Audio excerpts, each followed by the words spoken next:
정혜 여사는 창가에 앉아 담요를 무릎에 덮은 채 봄비가 내리는 모습을 바라보고 있었습니다. 빗방울이 창문을 타고 흘러내리는 모습이 마치 자신의 인생처럼 느껴졌죠. 한 방울, 한 방울 천천히 흘러내리다가 어느새 다른 물줄기와 만나 하나가 되어 사라지는 모습이 말입니다. 어머님, 약 드실 시간이에요. 혜진이 따뜻한 차와 함께 약통을 들고 방으로 들어왔어요. 정혜는 미소를 지으며 고개를 끄덕였습니다. 민수가 떠난 후 이 며느리가 없었다면 어떻게 살았을지 상상도 할 수 없었죠. 혜진은 항상 정성스럽게 정혜를 돌봐주었고 마치 친딸처럼 곁을 지켜주었습니다. 고마워, 혜진아. 내가 있어서 얼마나 다행인지 몰라. 혜진은 미소를 지으며 정혜의 손을 꼭 잡았어요. 그 따스한 손길에 정혜는 안도감을 느꼈습니다. 하지만 가끔, 아주 가끔 혜진의 눈빛에서 무언가 다른 것을 발견할 때가 있었죠. 정혜는 그것을 자신의 노안 탓이라 여기며 무시했습니다. 어머님, 내일은 민수 오빠 기일이에요. 벚꽃이 활짝 피었으니 벚꽃놀이 가실래요? 오빠가 생전에 좋아하던 곳이잖아요. 정혜는 잠시 눈을 감았습니다. 아들 민수가 그렇게 좋아하던 벚꽃길이 떠올랐어요. 5살 때부터 성인이 될 때까지 매년 봄이면 그곳에 가서 사진을 찍곤 했던 기억이 선명했죠. 그래, 가자. 민수가 좋아하겠구나. 다음 날 혜진은 정혜를 부축해 벚꽃이 흐드러지게 핀 공원으로 향했어요. 봄바람이 벚꽃잎을 흩날리는 모습이 마치 하늘에서 눈이 내리는 것 같았습니다. 정혜는 그 아름다운 광경에 잠시 아픔을 잊었어요. 어머님, 저기서 사진 한 장 찍을까요? 민수 오빠가 좋아하던 바로 그 나무 아래에서요. 혜진은 정혜를 부축해 벚꽃나무 아래로 데려갔습니다. 분홍빛 꽃잎들이 두 사람의 머리 위로 흩날렸어요. 정혜는 민수가 이 순간을 보고 있을 거라고 생각하며 미소를 지었죠. 사진을 찍은 후 혜진은 잠시 화장실에 다녀오겠다며 자리를 비웠습니다. 정혜는 벤치에 앉아 주변의 벚꽃을 감상하고 있었어요. 그때였습니다. 한 중년 남성이 정혜에게 다가와 쪽지 하나를 건넸죠. 죄송합니다만 이것 좀 보세요. 남성은 그 말만 남기고 황급히 사라졌습니다. 정혜는 의아한 마음에 쪽지를 펼쳐보았어요. 그리고 그 순간 정혜의 얼굴에서 핏기가 싹 가셨습니다. 며느리를 조심하세요. 재산을 노리고 있습니다. 정혜는 손이 떨려왔어요. 머릿속이 하얘지는 느낌이었죠. 방금 전까지 따스하게 느껴졌던 봄바람이 갑자기 차갑게 느껴졌습니다. 혜진이 돌아오기 전에 정혜는 본능적으로 자리에서 일어나 벚꽃나무 뒤로 몸을 숨겼어요.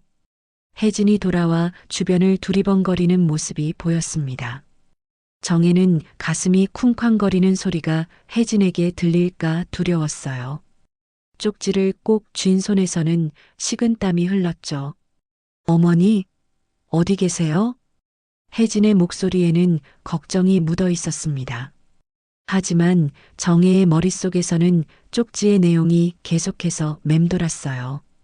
그동안 혜진이 보여주었던 이상한 행동들, 전화통화를 몰래 하던 순간들, 서류를 급히 숨기던 모습들이 떠올랐죠. 정혜는 천천히 벚꽃나무 뒤에서 나왔습니다. 혜진의 얼굴에는 안도의 표정이 번졌어요. 어머님, 어디 계셨어요? 걱정했잖아요. 정혜는 억지로 미소를 지었습니다. 잠시 저쪽에 예쁜 꽃이 있어서. 그날 밤 정혜는 잠을 이루지 못했어요. 창밖으로 보이는 달빛이 방 안을 희미하게 비추는 가운데 정혜의 마음속에는 의심의 그림자가 점점 짙어져 갔습니다. 다음 날 아침이 밝았을 때 정혜는 중대한 결심을 했어요. 이제 혜진을 무작정 믿을 수만은 없었습니다. 진실이 무엇인지 반드시 알아내야 했죠. 정혜는 며느리 혜진의 행동을 주시하기 시작했습니다. 아침에 일어나 혜진이 준비해둔 약을 먹는 척하면서 실제로는 휴지에 싸서 버렸죠. 혜진이 보지 않을 때는 서랍과 서류를 살펴보았습니다. 자신이 이런 행동을 한다는 사실이 믿기지 않았지만 마음속 불안감은 점점 커져만 갔어요. 열흘이 지난 어느 오후 초인종 소리가 들렸습니다. 혜진은 장을 보러 나간 상태였고 정혜는 조심스럽게 문을 열었어요. 문 앞에는 익숙한 얼굴이 서 있었죠. 수미야? 정혜의 눈이 커졌습니다. 수미는 민수의 고등학교 동창이자 지금은 대학병원에서 간호사로 일하고 있었어요. 마지막으로 본 것이 민수의 장례식이었으니 거의 1년 만이었죠. 어머님, 안녕하세요. 갑자기 찾아와서 죄송합니다. 수미는 불안한 눈빛으로 주변을 살폈습니다. 혹시 혜진 씨는 집에 없으신가요? 정혜는 고개를 저었어요. 장 보러 나갔어. 들어와서 차라도 한잔 할래? 수미가 들어온 후 정혜는 차를 준비했습니다. 수미는 계속해서 불안한 기색을 감추지 못했어요. 정혜는 그런 수미의 모습에 더욱 불안해졌죠. 수미야, 무슨 일이 있니? 얼굴이 안 좋아 보이는구나. 수미는 깊은 한숨을 내쉬었습니다. 어머님, 사실 제가 무슨 말씀을 드려야 할지 모르겠어요. 하지만 민수 오빠를 생각하면 도저히 못 참겠습니다. 정혜의 심장이 빠르게 뛰기 시작했어요. 마치 무언가가 다가오고 있다는 예감이 들었죠. 어머님, 저는 대학병원 노인의학과에서 일하고 있어요. 지난주에 혜진 씨가 우리 과를 찾아왔습니다. 어머님을 요양원에 모시려고 상담을 받더라고요. 정혜의 얼굴에서 핏기가 싹 가셨습니다. 수미는 계속해서 말을 이어갔어요. 그것뿐이 아니에요. 혜진 씨가 어머님의 집과 재산을 처분하는 방법에 대해서도 알아보고 있더라고요. 어머님이 치매 초기 증상이 있어서 스스로 결정을 내리기 어렵다고 주장하면서요. 정혜는 숨이 막히는 느낌이었습니다. 그동안 혜진이 자신에게 보여준 따뜻함과 관심은 모두 연기였단 말인가요? 민수가 남긴 재산을 노리고 있었다는 말인가요? 어머님, 저도 처음에는 믿기 어려웠어요. 하지만 우연히 혜진 씨가 법률사무소에서 나오는 것을 봤어요. 그리고 제 동생이 그 사무소에서 일하는데 혜진 씨가 어머님의 재산에 관한 법적 권한을 넘겨받는 방법을 상담했다고 하더라고요. 정혜는 말없이 수미의 이야기를 들었습니다.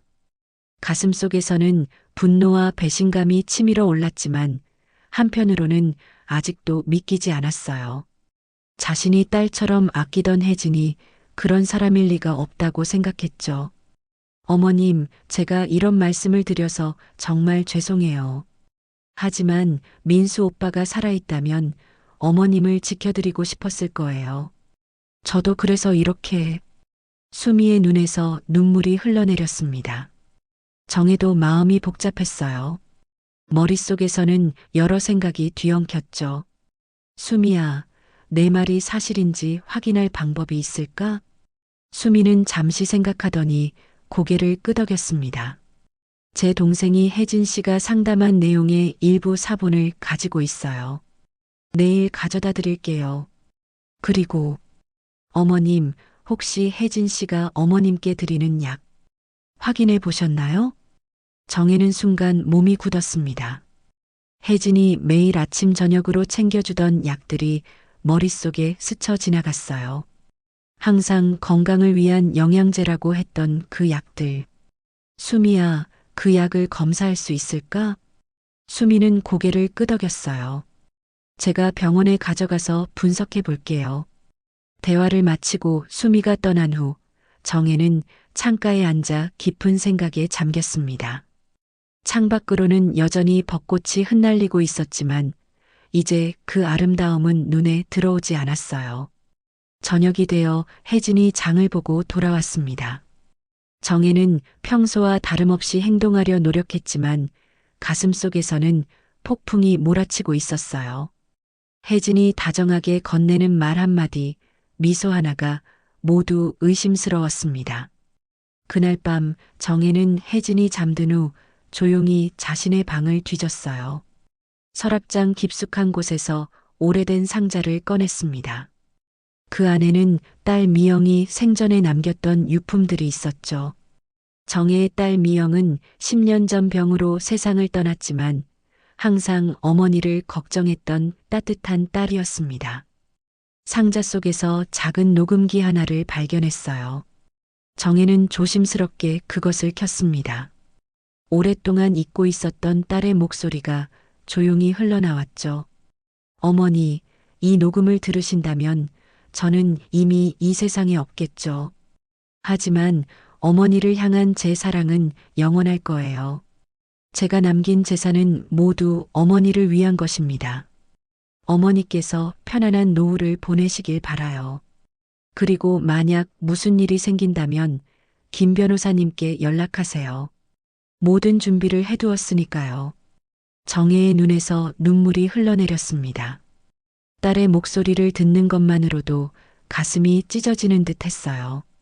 하지만 동시에 희미한 희망의 빛도 보였습니다. 딸이 남긴 유산과 김 변호사. 이것이 혜진으로부터 자신을 지킬 수 있는 열쇠가 될지도 모른다는 생각이 들었죠. 다음 날 아침 정혜는 새로운 결심을 했습니다. 이제 더 이상 숨어서 두려워하지 않을 거예요. 진실을 마주하고 자신의 권리를 지키기 위해 싸울 것입니다.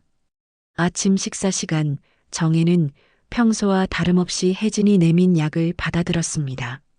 하지만 이번에는 주머니에 살짝 숨겼죠. 혜진이 잠시 부엌에 있는 동안 정혜는 약을 작은 비닐봉지에 넣어 수미에게 전할 준비를 했어요. 어머님, 오늘은 좀 어떠세요? 얼굴색이 안 좋아 보이는데요. 혜진의 물음에 정혜는 담담하게 대답했습니다. 괜찮아. 조금 피곤한 것 같아서 그래. 혜진은 걱정스러운 표정을 지으며 정혜의 이마에 손을 얹었어요. 열은 없으신 것 같은데. 혹시 병원에 가보실래요? 아니, 괜찮아. 조금 쉬면 나아질 거야. 정혜는 혜진이 보이는 걱정이 진심인지 연기인지 구분할 수 없었습니다. 한때는 그 따뜻한 눈빛을 전적으로 믿었건만 지금은 모든 것이 의심스러웠어요. 오전에 혜진이 마트에 간 사이 정혜는 수미에게 연락해 약을 전달했습니다. 수미는 즉시 병원으로 가져가 분석하기로 했어요. 어머님, 결과는 내일 알 수 있을 거예요. 그리고 이것 보세요. 수미는 서류 한 장을 건넸습니다. 그것은 혜진이 법률사무소에서 상담한 내용의 사본이었어요. 서류에는 피후견인 정혜의 재산관리 및 처분 권한 취득이라는 제목이 붙어 있었죠. 이건 내가 정신적으로 문제가 있다고 판단되면 혜진이 내 재산을 마음대로 할 수 있다는 거니? 수미는 침통한 표정으로 고개를 끄덕였어요. 맞아요, 어머님.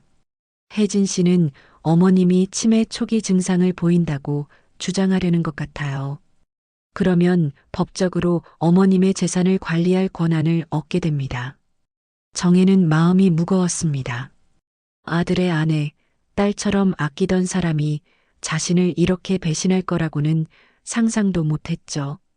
어머님, 제가 어제 말씀드린 딸 미영이 남긴 녹음 찾으셨나요? 정혜는 고개를 끄덕였어요. 응, 찾았어. 미영이가 김 변호사를 언급했더구나. 김 변호사요? 혹시 김준호 변호사님을 말씀하시는 건가요? 노인 인권 전문 변호사로 유명하신 분이. 정혜의 눈이 반짝였습니다. 그래, 그 이름이 맞는 것 같아. 미영이가 모든 준비를 해두었다고 했어. 수미는 희망찬 표정을 지었어요. 어머님, 이건 정말 중요한 단서예요. 김준호 변호사님을 만나봐야 할 것 같습니다. 정혜와 수미는 그날 오후에 김준호 변호사를 만나기로 약속했습니다. 혜진에게는 병원에 검진을 받으러 간다고 말해두었죠. 김준호 변호사의 사무실은 도심의 조용한 빌딩에 있었어요. 변호사는 정혜를 보자마자 반갑게 맞이했습니다. 정혜 여사님, 오랜만입니다. 미영 씨가 돌아가신 후로 뵙지 못했네요. 정혜는 혼란스러웠습니다. 자신이 이 변호사를 만난 적이 있었나요? 기억이 나지 않았어요. 제가 변호사님을 만난 적이 있나요? 김 변호사는 부드럽게 미소 지었습니다. 네, 미영 씨가 돌아가시기 전에 한 번 뵌 적이 있습니다. 미영 씨가 어머님을 위한 법적 보호 장치를 마련하고자 했거든요.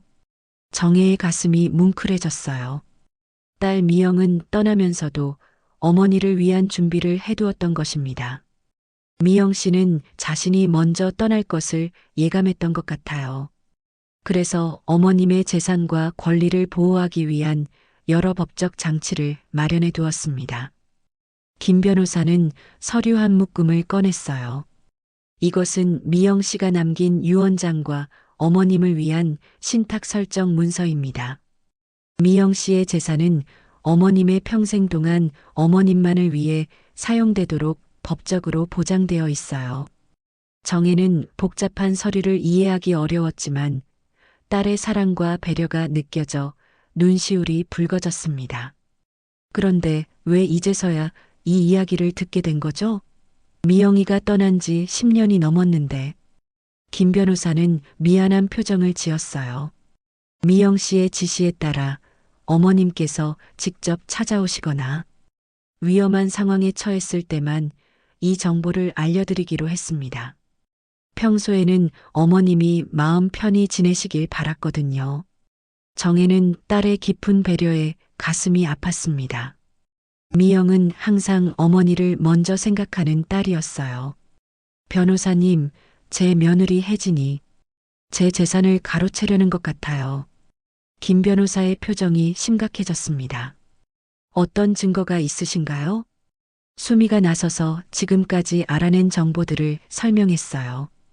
요양원 상담 내용, 법률사무소 방문, 약물 의혹까지. 김 변호사는 모든 내용을 꼼꼼히 메모했습니다. 이런 경우 증거 수집이 가장 중요합니다. 혜진 씨가 어머님의 서명을 위조했다거나 어머님을 속여서 서류에 서명하게 했다는 증거가 있다면 법적 대응이 가능해요. 정혜는 생각에 잠겼습니다. 최근에 혜진이 가져온 서류들, 급하게 서명을 요구했던 순간들이 떠올랐어요. 제가 무슨 서류에 서명했는지 확인할 방법이 있을까요? 김 변호사는 고개를 끄덕였습니다. 물론이죠. 법원에 신청하면 어머님 명의로 된 모든 법적 문서의 사본을 받아볼 수 있어요. 대화를 마치고 나오는 길, 정혜의 마음은 무거웠지만 한편으로는 희망도 있었습니다. 딸 미영이 자신을 위해 준비해둔 보호막이 있다는 사실이 큰 위안이 되었어요. 하지만 집으로 돌아가는 차 안에서 정혜는 문득 두려움이 밀려왔습니다. 지금까지 혜진은 자신이 의심받고 있다는 사실을 모를 것입니다. 하지만 언젠가는 이 사실을 알게 될 테고 그때 혜진은 어떤 행동을 할까요? 더 급하게 계획을 실행에 옮길지도 모릅니다. 집에 도착했을 때 현관문은 열려 있었습니다. 정혜는 가슴이 쿵쾅거렸어요. 혜진이 기다리고 있을까요? 정혜는 깊은 숨을 들이마시고 문을 밀었습니다.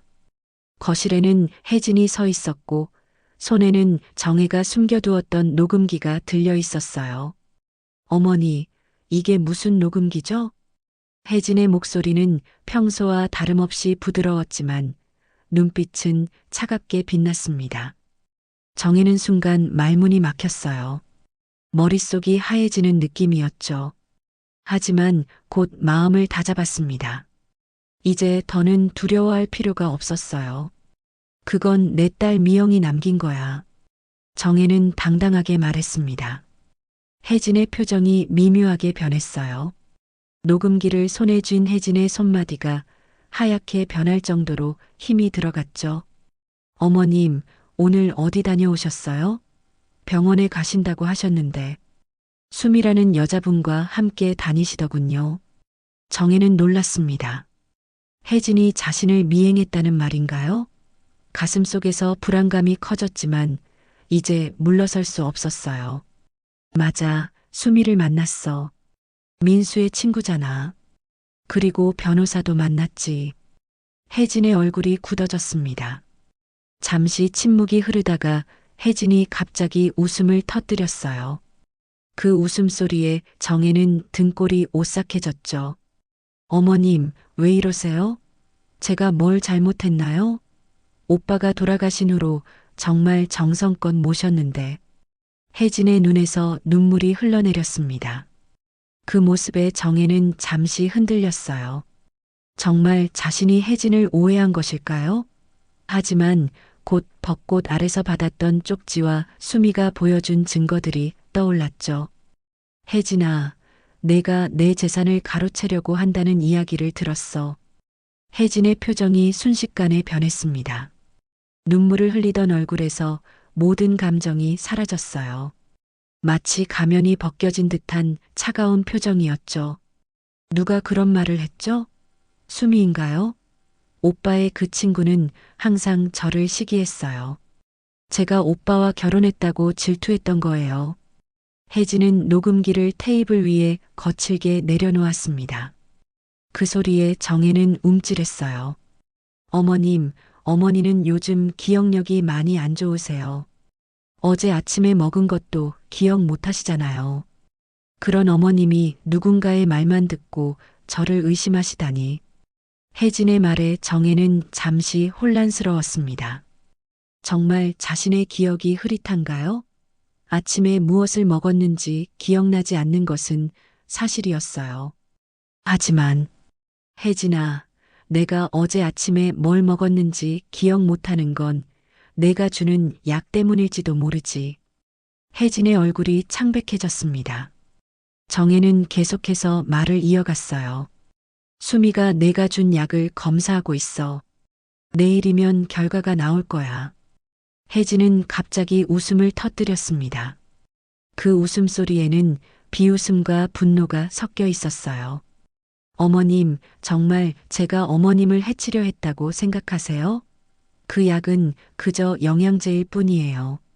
어머님의 건강을 위한 것이라고요. 혜진은 한 발짝 다가왔습니다. 정혜는 본능적으로 뒤로 물러났어요. 혜진의 눈빛에서 위험함을 느꼈죠. 이제 어쩌실 건가요? 저를 경찰에 신고하실 건가요? 며느리가 제 재산을 노린다고요? 누가 믿겠어요? 사람들은 그저 치매에 걸린 노인의 망상이라고 생각할 뿐이에요. 정혜는 가슴이 철렁했습니다. 혜진의 말이 맞을지도 모른다는 생각이 들었어요. 누가 자신의 말을 믿어줄까요? 수미와 김 변호사 말고는. 그때 갑자기 정혜의 휴대폰이 울렸습니다. 수미였어요. 정혜는 떨리는 손으로 전화를 받았습니다. 어머님, 약 분석 결과가 나왔어요. 수면제와 기억력 저하 성분이 들어있어요. 지금 당장 그 집에서 나오셔야 해요. 수미의 다급한 목소리가 들렸지만 혜진이 재빨리 정혜의 손에서 휴대폰을 빼앗았어요. 수미 씨, 이제 그만하세요. 어머님을 혼란스럽게 만들지 마세요.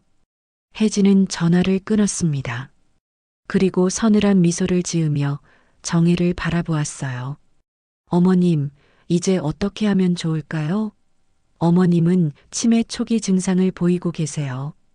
제가 어머님을 위해 요양원을 알아봤어요. 아주 좋은 곳이죠. 거기 가시면 전문적인 치료도 받으실 수 있어요. 정혜는 공포에 떨었습니다. 혜진이 자신을 요양원에 보내려 한다면 그곳에서 어떤 일이 벌어질지 상상도 할 수 없었어요. 난 요양원에 가지 않을 거야.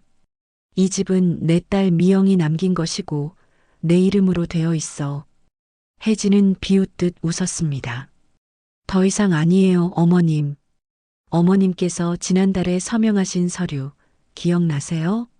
그건 주택 소유권 이전 계약서였어요. 이제 이 집은 제 이름으로 되어 있죠.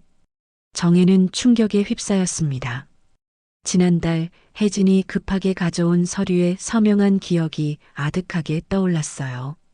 보험 갱신이라고 했던 것 같은데. 그럴 리가 없어. 내가 날 속인 거야. 정혜의 목소리가 떨렸습니다.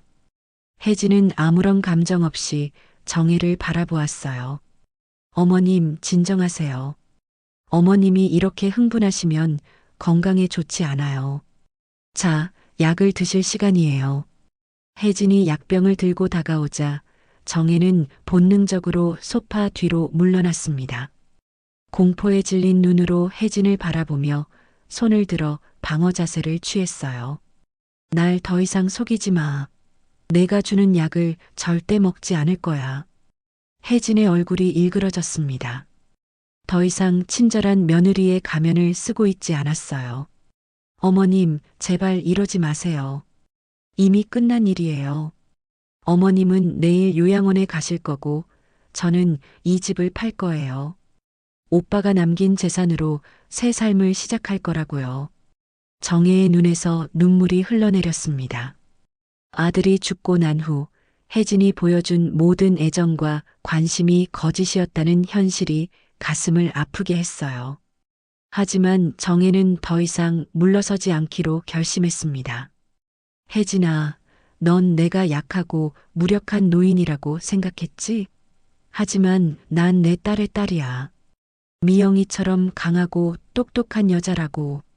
정혜는 용기를 내어 탁자 위에 있던 녹음기를 집어들었습니다. 떨리는 손으로 재생 버튼을 눌렀어요. 딸 미영의 목소리가 방 안에 울려 퍼졌습니다. 어머니, 이 녹음을 들으신다면 저는 이미 이 세상에 없겠죠. 하지만 어머니를 향한 제 사랑은 영원할 거예요. 혜진의 얼굴이 굳어졌습니다. 미영의 목소리가 녹음기를 통해 계속 흘러나왔어요. 제가 남긴 재산은 모두 어머니를 위한 것입니다. 어머니께서 편안한 노후를 보내시길 바라요. 그리고 만약 무슨 일이 생긴다면 김 변호사님께 연락하세요. 모든 준비를 해두었으니까요. 정혜는 녹음기를 꽉 쥐고 있었습니다. 딸의 목소리를 들으니 용기가 솟아났어요. 혜진은 표정 관리가 되지 않는지 얼굴이 일그러져 있었죠.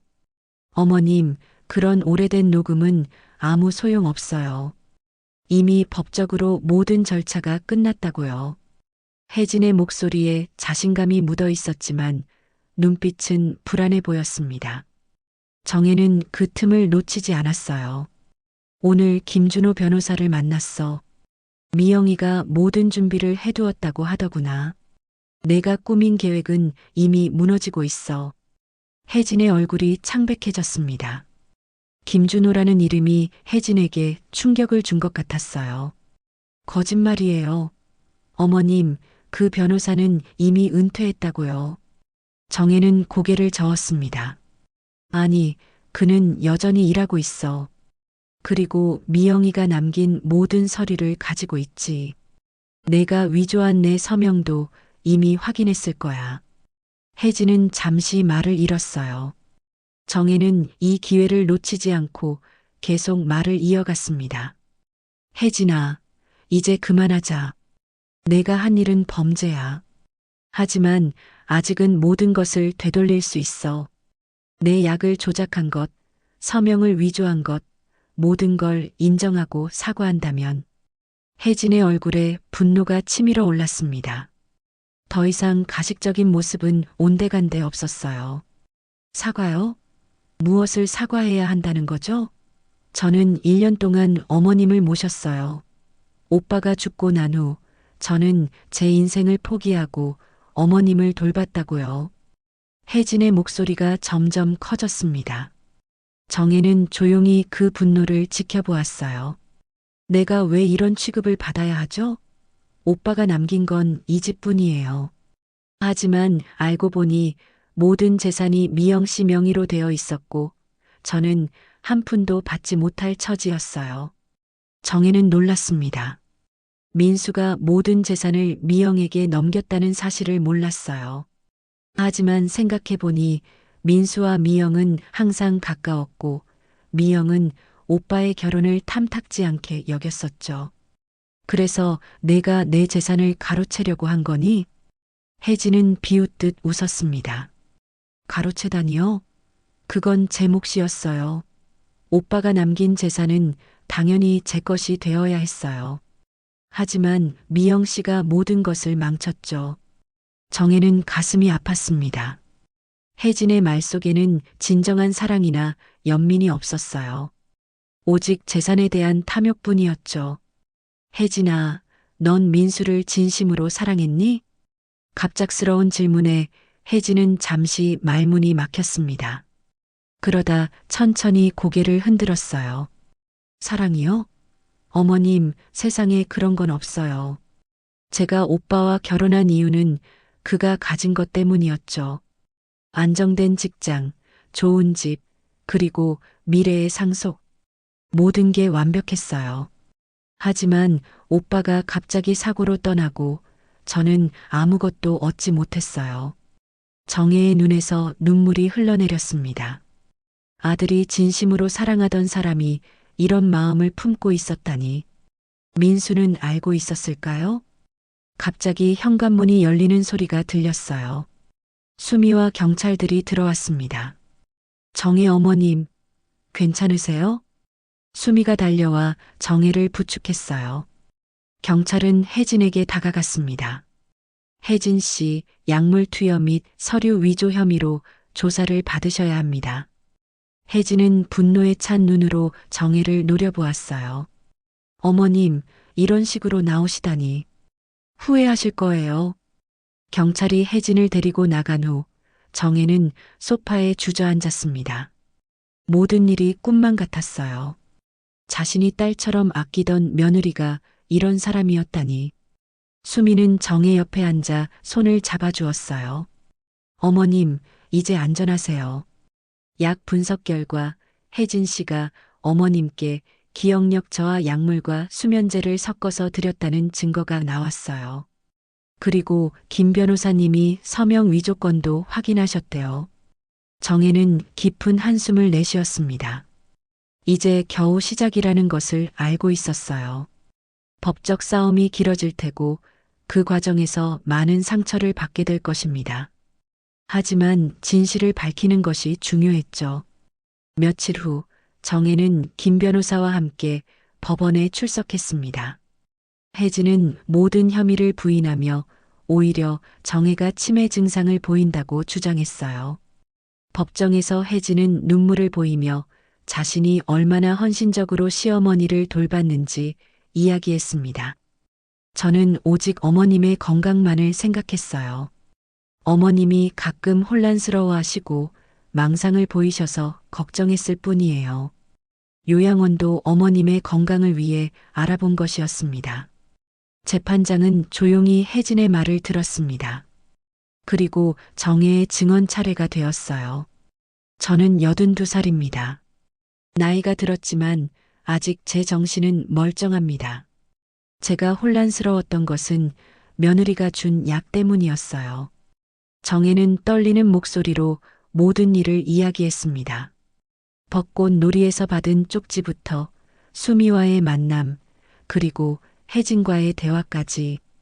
법정에는 침묵이 흘렀어요. 김 변호사가 증거를 제시했습니다. 약물 분석 결과, 서명 위조 감정 결과, 그리고 가장 중요한 증거로 미영이 남긴 녹음을 들려주었어요. 녹음 속에서 미영은 혜진의 결혼 동기를 의심하며 어머니를 위해 법적 보호 장치를 마련했다고 말했습니다. 재판장은 모든 증거를 검토한 후 결정을 내렸어요. 혜진의 서명 위조와 약물 투여가 인정되었고 정혜의 재산에 대한 모든 권한은 다시 정혜에게 돌아갔습니다. 혜진은 법적 처벌을 받게 되었어요. 법정을 나서는 정혜의 마음은 무거웠습니다.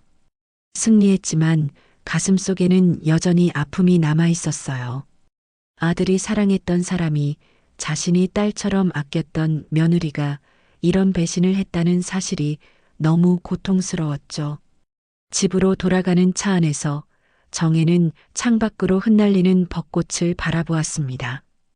벚꽃은 여전히 아름다웠지만 이제 그 아래에는 쓰라린 기억이 새겨져 있었어요.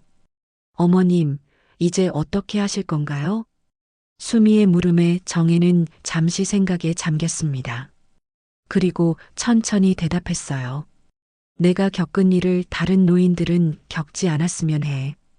그들을 도울 수 있는 방법을 찾고 싶어. 정혜의 눈에서는 결의가 빛났습니다. 이 아픔을 극복하고 새로운 의미를 찾아야 했어요. 그것이 자신의 딸 미영이 바라던 것이라고 믿었습니다. 봄이 다시 찾아왔습니다. 정혜 여사의 집 정원에는 작은 벚꽃나무가 한 그루 피어 있었어요. 정혜는 창가에 앉아 그 나무를 바라보며 지난 1년을 떠올렸습니다. 혜진과의 법정 싸움이 끝난 후 정혜의 삶은 완전히 달라졌죠. 어머님, 차 가져왔어요. 수미가 따뜻한 차를 들고 정혜의 방으로 들어왔습니다. 법정 싸움이 끝난 후 수미는 정혜를 자주 찾아왔어요. 처음에는 걱정 때문이었지만 점차 두 사람 사이에는 특별한 유대감이 형성되었죠. 고마워, 수미야. 오늘 모임 준비는 다 됐니? 수미는 활짝 웃으며 고개를 끄덕였어요. 네, 어머님. 오늘 10분이 오신다고 하셨어요. 모두 노인 학대 피해자분들이시죠. 정혜는 깊은 숨을 내쉬었습니다. 혜진 사건 이후 정혜는 자신과 비슷한 경험을 한 노인들을 돕기 위한 모임을 시작했어요. 벚꽃지킴이라는 이름의 이 모임은 노인 학대와 재산 갈취 피해자들이 서로의 경험을 나누고 법적 도움을 받을 수 있는 공간이었죠. 내가 겪은 일이 다른 사람들에게 도움이 된다니 기쁘구나. 정혜의 말에 수미는 정혜의 손을 꼭 잡았습니다. 어머님이 용기를 내지 않았다면 많은 노인분들이 지금도 고통받고 계셨을 거예요. 어머님은 정말 대단하세요. 정혜는 쑥스러워하며 고개를 저었어요. 자신이 한 일은 그저 살아남기 위한 몸부림이었을 뿐인데 그것이 다른 이들에게 희망이 되었다는 사실이 신기했습니다. 오후가 되자 손님들이 한 명씩 도착하기 시작했어요. 모두 정혜처럼 가족이나 가까운 이들에게 상처받은 노인들이었습니다. 그들의 눈빛에는 아픔이 서려 있었지만 동시에 새로운 시작에 대한 희망도 보였죠. 정혜 여사님, 제가 며칠 전에 손자에게 사기당한 이웃을 데려왔어요. 아직 신고할 용기는 없지만 이야기는 나누고 싶어 하세요. 한 할머니가 조심스럽게 말했습니다. 정혜는 따뜻한 미소로 새로운 손님을 맞이했어요. 어서 오세요. 여기서는 아무도 당신을 판단하지 않아요. 우리 모두 비슷한 경험을 했으니까요.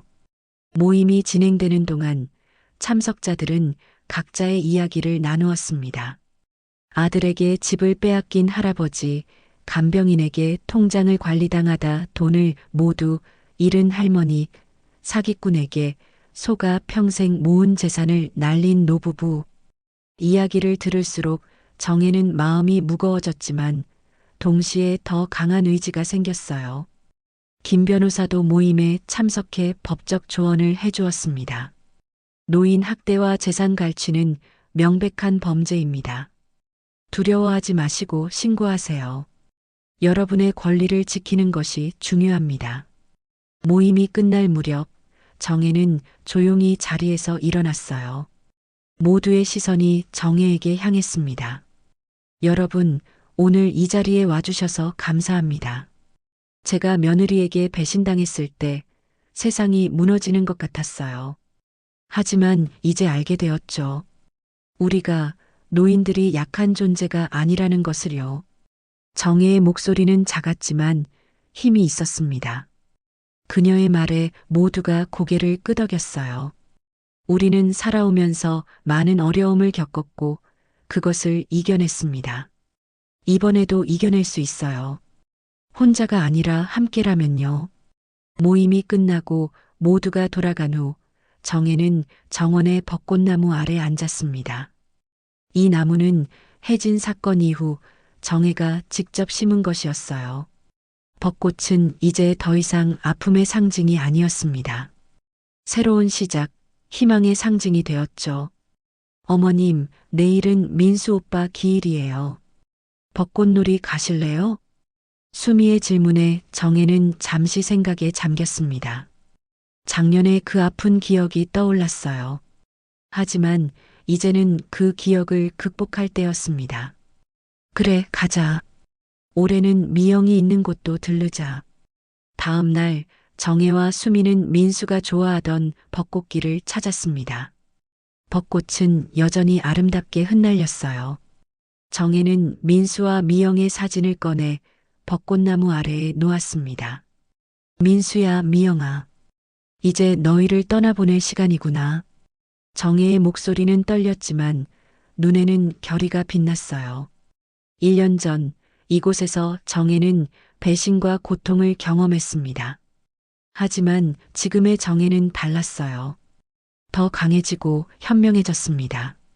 벚꽃놀이를 마치고 돌아오는 길, 정혜는 창밖으로 보이는 도시의 모습을 바라보았어요.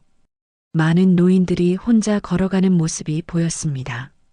그들 중 얼마나 많은 이들이 자신처럼 어려움을 겪고 있을까요? 수미야, 우리 모임을 더 확대하고 싶어? 더 많은 노인들에게 도움을 주고 싶구나. 수미는 웃으며 고개를 끄덕였습니다. 어머님, 정말 멋져요. 제가 도울게요. 집에 돌아온 정혜는 서재에 앉아 일기를 썼습니다.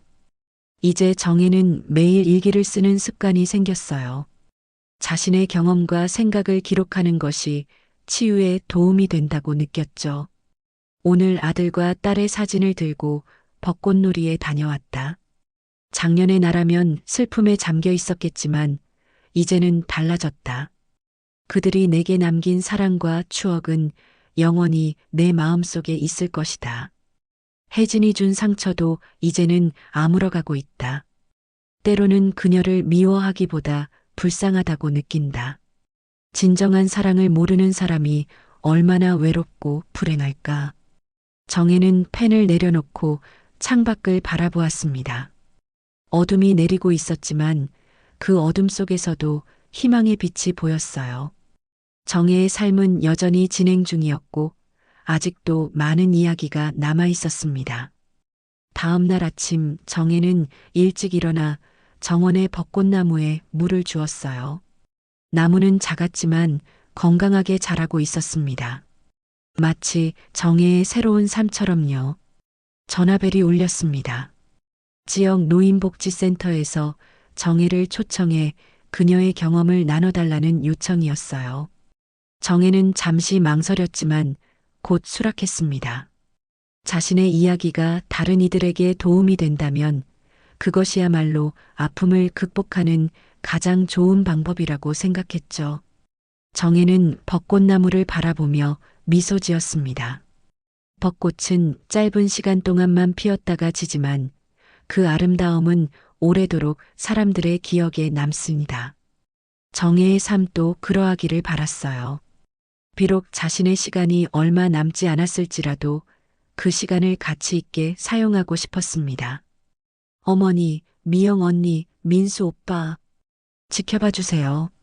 제가 어떻게 다시 일어서는지, 어떻게 새로운 삶을 시작하는지를요. 정혜는 하늘을 향해 속삭였습니다. 그리고 새로운 하루를 맞이할 준비를 했어요. 벚꽃 아래서 발견한 진실은 고통스러웠지만 그 진실이 정혜에게 새로운 인생을 선물했습니다. 이제 정혜는 더 이상 혼자가 아니었어요. 많은 이들과 함께하며 서로의 상처를 치유하고 희망을 나누는 삶을 살고 있었습니다. 창밖으로 보이는 하늘은 맑고 푸르렀어요. 마치 정혜의 마음처럼 이제는 구름 한 점 없이 맑고 평온했습니다. 정혜는 오늘도 누군가에게 손을 내밀 준비가 되어 있었어요. 벚꽃 아래서 찾은 진실이 이제는 많은 이들에게 희망의 씨앗이 되어 피어나고 있었습니다. 에필로그. 서울의 한 공원, 벚꽃이 만개한 봄날이었습니다. 정혜 여사는 휠체어에 앉아 분홍빛 꽃비가 내리는 풍경을 바라보고 있었어요. 85번째 생일을 맞은 정혜의 주름진 얼굴에는 평온함이 깃들어 있었습니다. 어머님, 이제 시작할 시간이에요. 수미가 다가와 정혜의 어깨를 가볍게 쥐었어요. 뒤편에는 수십 명의 노인들과 그들의 가족, 그리고 카메라를 든 기자들이 모여 있었습니다. 오늘은 벚꽃지킴이 설립 3주년 기념일이었죠. 정혜는 깊은 숨을 들이마시고 청중 앞으로 나아갔습니다. 수백 명의 시선이 그녀에게 향했어요. 3년 전 저는 이 벚꽃나무 아래서 가장 큰 배신을 경험했습니다. 정혜의 목소리는 작았지만 확고했어요. 청중들은 숨소리조차 죽이며 그녀의 이야기에 귀를 기울였습니다. 하지만 오늘 같은 벚꽃 아래서 저는 승리를 선언합니다. 우리의 승리를요. 그 순간 하늘에서 벚꽃잎이 더 강하게 흩날렸습니다. 마치 자연도 정혜의 승리를 축하하는 듯 했어요. 행사가 끝난 후 한 노인이 조심스레 정혜에게 다가왔습니다. 눈가에 눈물이 맺힌 채로요. 정혜님, 제 딸이 저를 요양원에 보내려고 했어요. 그런데 벚꽃지킴이의 강연을 듣고 용기를 냈죠. 덕분에 이제 제 권리를 찾았습니다. 정혜는 그 노인의 손을 꼭 잡았어요. 그때 멀리서 누군가 정혜를 부르는 소리가 들렸습니다. 정혜가 고개를 돌리자 혜진이 서 있었어요. 출소 후 처음 보는 얼굴이었습니다. 숨이 막혔지만 정혜는 담담하게 혜진을 바라보았어요. 혜진의 눈에는 후회와 부끄러움이 가득했습니다. 어머니, 용서해달라는 말은 하지 않겠습니다. 다만, 감사하다고 말하고 싶었어요. 어머님 덕분에 제가 얼마나 잘못된 삶을 살았는지 깨달았으니까요. 정혜는 아무 말도 하지 않았습니다. 하지만 눈빛만으로도 충분했어요. 용서가 아닌 이해, 그것이 정혜가 도달한 경지였습니다. 혜진이 떠난 후 정혜는 홀로 벚꽃나무 아래 앉았어요. 손에는 민수와 미영의 사진이 들려 있었습니다. 보고 있니? 너희 어머니가 이렇게 강해졌단다. 바람이 불어 벚꽃이 정혜의 무릎 위에 살포시 내려앉았습니다. 마치 민수와 미영이 대답하는 것 같았어요. 정혜의 눈에서 한 줄기 눈물이 흘러내렸지만 그것은 슬픔의 눈물이 아니었습니다. 완성된 여정에 대한 기쁨의 눈물이었어요. 평생의 상처가 아름다운 꽃으로 피어난 순간 정혜는 진정한 평화를 느꼈습니다. 벚꽃 아래의 진실은 고통스러웠지만 그 진실이 결국 수많은 생명의 희망이 되었습니다. 정혜의 이야기는 계속될 것이고 그 이야기는 또 다른 꽃을 피울 것입니다.